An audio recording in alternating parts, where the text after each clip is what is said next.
Welcome to the deep dive. Today, we're really getting into something fundamental, those daily rhythms, the routines that shape our family lives. We've gathered a whole stack of insights and articles, some research, practical guides, and our mission is to cut through all the noise. We want to pull out the most potent, maybe even surprising nuggets of wisdom for creating, well, more calm and connection right there in your home. The core idea really is how these small, consistent actions can build up.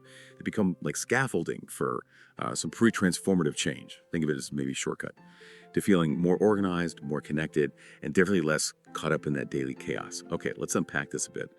Because let's face it, when you're running on fumes, juggling everything, having a rhythm to your day, it isn't just nice, it's a total game changer. It absolutely is. And what's often missed, I think, is that routines aren't just about getting things done efficiently, they create a predictable rhythm.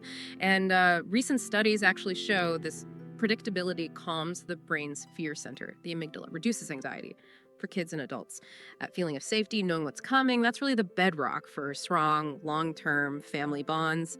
Wow, framing it like that, not just order, but actually like rewiring for calm.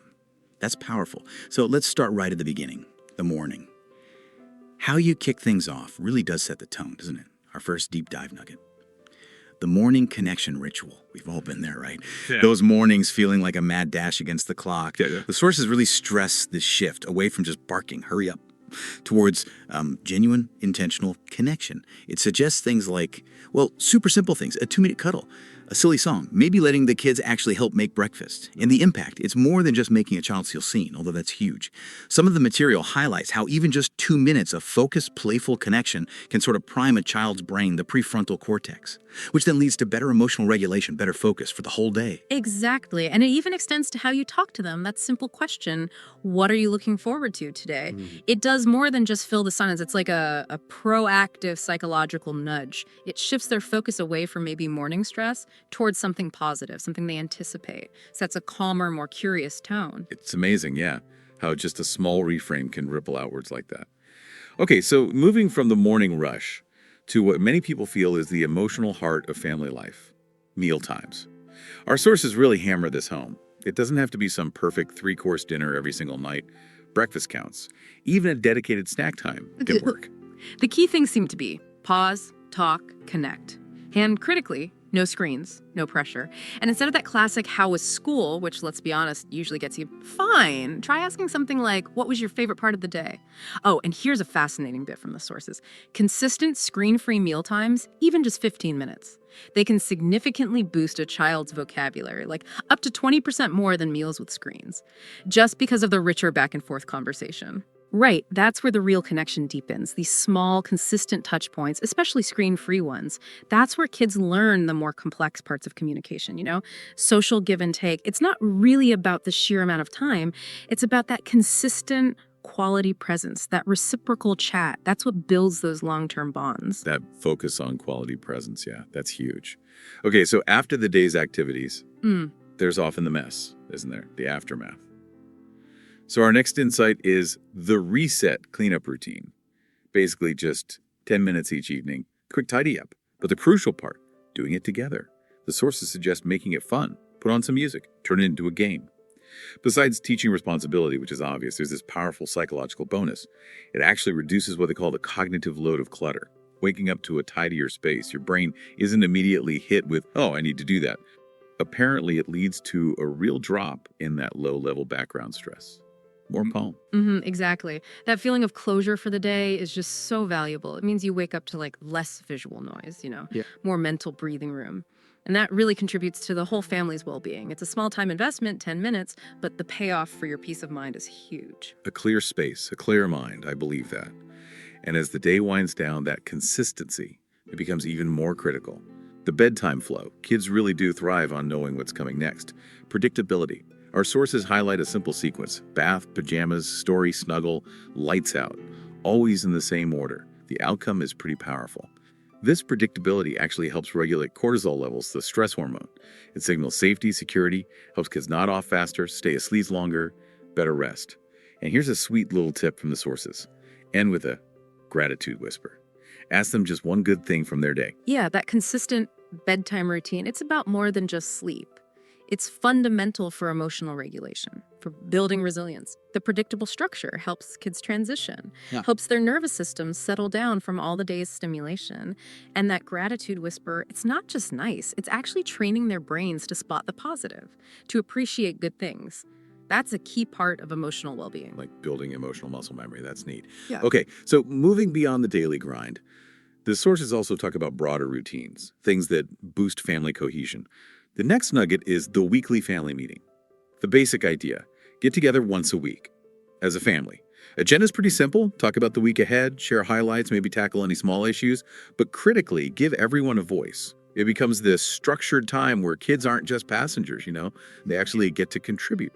I'm curious, though, for a parent already feeling stretched thin, how does giving kids a voice in these meetings really impact things like belonging, agency, beyond just making them feel good for a minute? That's a really important question because it's not just temporary. When children feel genuinely heard, involved in decisions that affect them, it builds their self-esteem. It improves their skills in negotiation, problem solving, and they feel a stronger commitment to the family unit itself. It fosters this intrinsic motivation to cooperate, not just obeying rules because they have to. You're kind of building future leaders, not just compliant kids. That deeper impact Mhm. on their agency. Yeah. That's really compelling. Okay, next up, and this one is vital for literally everyone in the house. Daily quiet time for everyone. Our sources really push this need for solo recharge time, not just for the kids, but for us adults too. Think of it like a mandatory mental breather. Practically speaking, maybe set a timer, 30 minutes after lunch, or sometime in the evening. And the key, they stress, is screen-free activities. Books, puzzles, drawing, just quiet thinking. This isn't about avoiding each other, it's about cognitive rest. Some studies suggest even short bursts of this kind of downtime are crucial for creative thinking, for processing things deeply. Lets our brains consolidate learning, regulate emotions. Exactly. And this routine is just as much for the parents, maybe more so sometimes. It directly fights parental burnout, gives you that essential breather. A parent who actually takes that quiet time regularly, they're just better equipped to respond thoughtfully to family stuff instead of just reacting. Creates a more stable emotional climate for everyone. Right, that personal recharge. So Yeah. easy to let it slide in the daily grind. Now, for listeners with younger kids, toddlers, preschoolers, the sources have a great practical tip. Use visual schedules for young kids. The method's simple enough. Use magnets on the fridge, maybe a chart, printable cards. Something to visually show the sequence of their day, like a picture of waking up, then brushing teeth, then eating breakfast, then getting dressed. This approach really cuts down on power struggles. It kind of externalizes the expectations. Young kids, they're very concrete thinkers. When they can actually see what comes next, it makes the routine clear. It empowers them to follow it more independently. It taps into that natural desire they have for mastery, for independence, shifts the dynamic away from constant parental nagging towards, well, self-directed action. Building that independence, even with little pictures, makes a huge difference to everyone's sanity, I bet. Okay, let's circle back to the adults for a moment. Because our routines matter too, right? A lot. So, the next insight is about parental mini routines for sanity. The sources emphasize these are small, consistent things, often the first things we drop when life gets crazy. Think like a 5-minute stretch in the morning, jotting down a few thoughts in a journal, or just a quiet cup of tea before everyone else is up. These aren't luxuries. They're described as personal anchors, resets for your nervous system. Absolutely non-negotiable for parental well-being. You said it earlier, a calm parent helps guide a calm family. Emotional regulation is often co-regulated within families. Your internal state, it directly influences the emotional weather in your home. These mini routines are vital for parents to just maintain their own capacity, to respond thoughtfully, not just reactively. Yeah, it's that fill your own cup idea, isn't it? So you actually have something to give. And building on connection and emotional awareness, there's end-of-day reflection. The sources suggest this really simple but apparently very effective practice. Before bed, ask your child 2 things. What made you happy today? And importantly, what was hard today? Oh. This goes way beyond just surface chat. Oh, definitely. If you connect this to the bigger picture, this simple habit lays groundwork for some pretty advanced emotional intelligence.